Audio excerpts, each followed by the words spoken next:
Eu já trouxe a essa tribuna documentos da CNBB contra a reforma trabalhista. Já trouxe documentos da OAB contra a reforma trabalhista.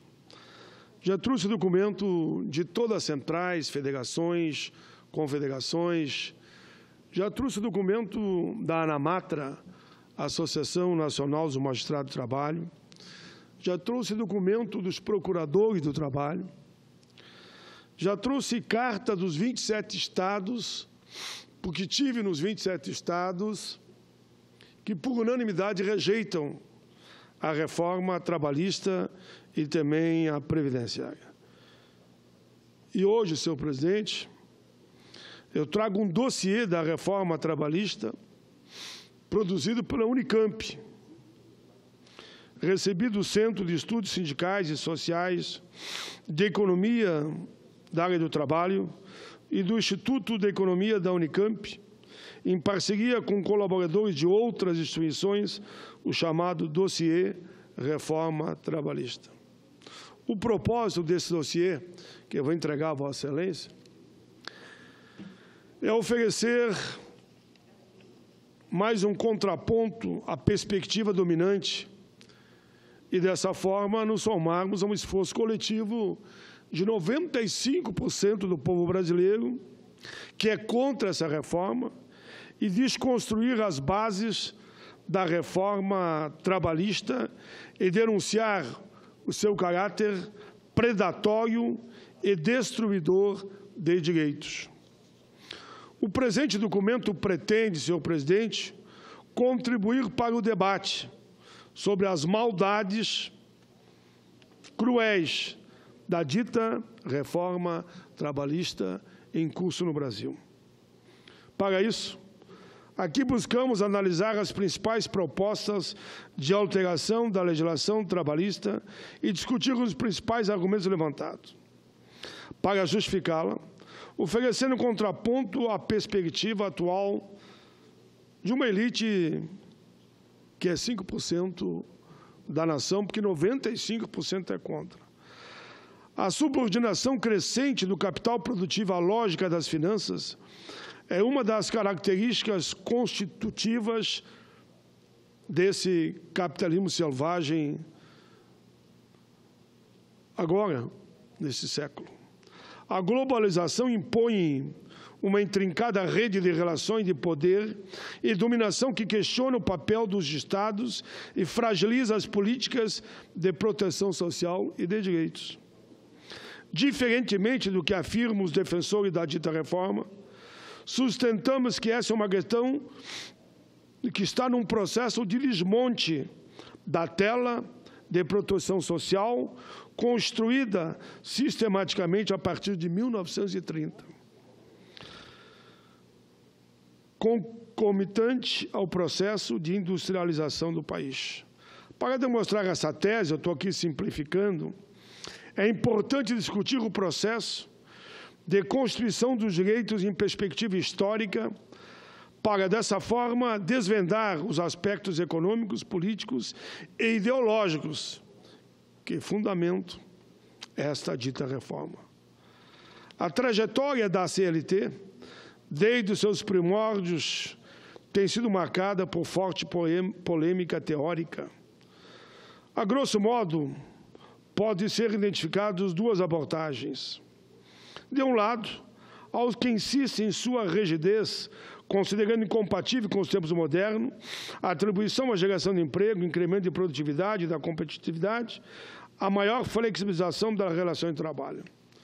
De outro lado, em posição contraposta, estão os que afirmam ser um equívoco associar essa questão com a economia e o aumento do emprego. Defendo que os direitos trabalhistas e as instituições públicas não podem sucumbir à competição vergonhosa, selvagem, truculenta do mercado.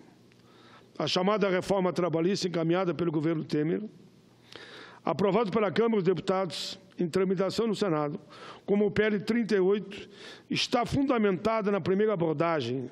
A posição que aqui se defende baseia-se na segunda. O documento está dividido em duas partes. A primeira, os argumentos que embasam o projeto da Lei 6.787, agora a PL 38, que promove a revisão de mais de uma centena de itens da CLT. Mais de uma centena é pouco. É cerca de 200 itens da CLT. Cumpre notar que vários dos argumentos que subsidiam tanto a versão original de autoria do Executivo, quanto o texto de autoria do relator, o deputado Maurinho, pode ser encontrado na formulação das entidades patronais. É só ler os documentos das entidades patronais, como, por exemplo, nos textos da CNI, 101 propostas para a modernização trabalhista. Foi 107. 101 foi arrancado do texto da CNI no sábado à tarde. Agenda Legislativa da Indústria 2014, Caminhos da Modernização Trabalhista 2016. Da CNA, Proposta da Bancada de Empregadores 2016. Balanço 2016 e Perspectiva para 2017. É dali que saiu essa dita reforma, por isso que ela tem só um lado. É um equívoco, um erro, do querer fazer mudanças atendendo o pedido, o interesse, somente do lado empregador. Essas formulações foram incorporadas pelo programa lançado em 2015, a chamada Ponte para o Futuro, e pelas emendas apresentadas na Câmara e acolhidas pelo relator. Afinal, o que as organizações patronais pretendem com essa reforma? O Brasil e o mundo se perguntam. Está na contramão da história, que não tem nada de modernidade, tem de atraso. Porque se você ir com calma, embora alguns fiquem bravos, você está retornando à era da escravidão, onde brancos, negros, índios, independente da raça e ideologia, todos ficarão à mercê da vontade do patrão da senzala com essa reforma.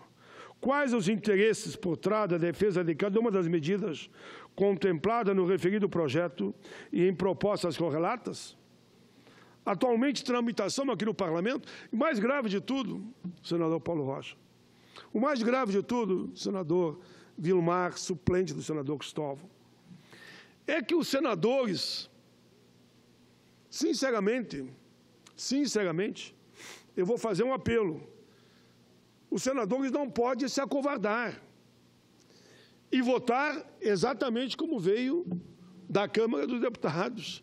Se todos os senadores admitem que o projeto é ruim, é perverso, é selvagem, é truculento, que deveria ter ajustes, mas não querem votar. Querem aprovar exatamente como saiu da Câmara dos Deputados. Isso é renunciar ao mandato. Isso é fechar o Senado. Se o projeto de lei mais importante, eu diria quase que dessa década, o Senado vai se omitir. Eu recebi uma charge das duas casas aqui, Câmara e Senado. Sentado em cima da Câmara está Judas. E sentado em cima do Senado está Pôncio Pilatos. Judas, porque o projeto é uma traição ao povo brasileiro. E aqui, até o momento, é porque o Senado diz que vai lavar as mãos. Se a Câmara traiu, deixa ela como traidor. Pôncio Pilatos não quer nem saber. É a história, né? O que Judas fez e que Pôncio Pilatos fez. Essas perguntas se impõem. Para que manter essa estrutura no Senado, se o Senado se omite na hora de decidir? Senhor presidente, eu queria nessa hora que entrego mais um documento, um longo documento, dossiê Reforma Trabalhista, Unicamp. Eles desmontam todos os argumentos que alguns colocam. E eu que estou muito chateado, confesso, senhor presidente, por isso estou falando pela segunda vez hoje, que eu sou muito de cumprir acordo. Eu estava numa reunião do Colégio de Líderes, e foi me garantido que eles não iam atropelar o regimento e que teríamos duas comissões geral aqui, aquelas comissão temática no plenário, tivemos. Teríamos duas audiências públicas em cada comissão, tivemos, e não seria dada urgência.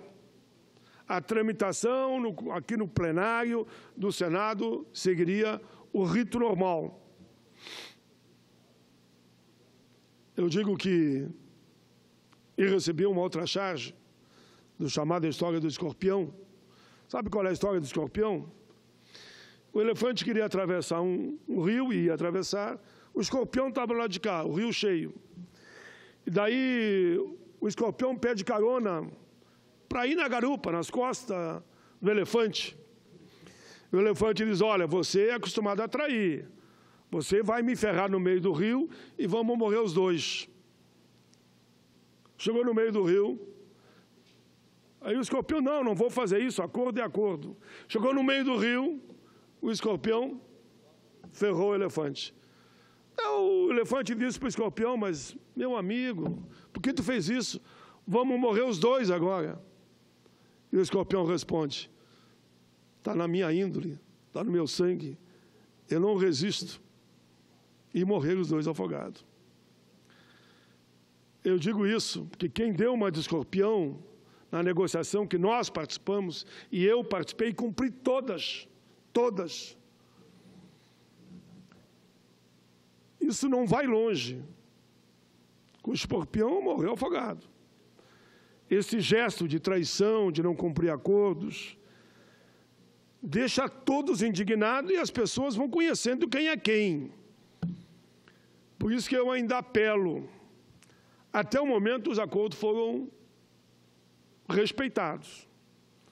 Eu apelo que amanhã a gente faça um debate aqui saudável, equilibrado, decente, e que ninguém venha com posturas indecentes. Se cumprir o rito, como manda o regimento, esse projeto não pode ser votado essa semana. Não pode ser, hipótese nenhuma, votado essa semana. A semana que vem é outra história, que vai se respeitar aí um interstício. Por isso, o presidente, o senador Paulo Rocha, é que eu falei hoje logo que abri os trabalhos, falo nesse momento, no encerramento, claro que eu vou ouvir Vossa Excelência, e falarei amanhã. Porque isso vai desmoralizando a casa, presidente, vai desmoralizando o Senado. Que moral a gente tem para sinalizar para a sociedade que podemos construir até, ajudar na construção de uma alternativa para o país, quando os acordos mínimos que nós mesmos fizemos não são respeitados. Muita gente me pergunta, mas vai ser votado nessa semana? Digo, olha, eu creio que não.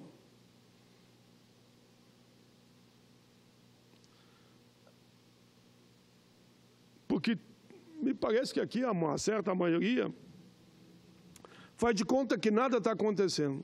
Agora prenderam mais um, né? Gedel, se não me engano. É isso? Gedel Vieira foi preso agora à tarde. Mais um preso. Daqui a um pouco não vai sobrar mais nenhum lá. O próprio presidente, basta que a Câmara decida, que já está aqui, o processo por crime. Primeira vez na história do Brasil que um presidente é acusado por crime. E quem viu, eu vi televisão, li jornal esse fim de semana, eles foram lendo o nome de cada um. A situação que o país se encontra. E alguns aqui fazendo de conta que nada está existindo. Senhor presidente, amanhã a gente volta a falar sobre isso. Quero ouvir Vossa Excelência, mas quero que Vossa Excelência tire dos anais da casa esse documento.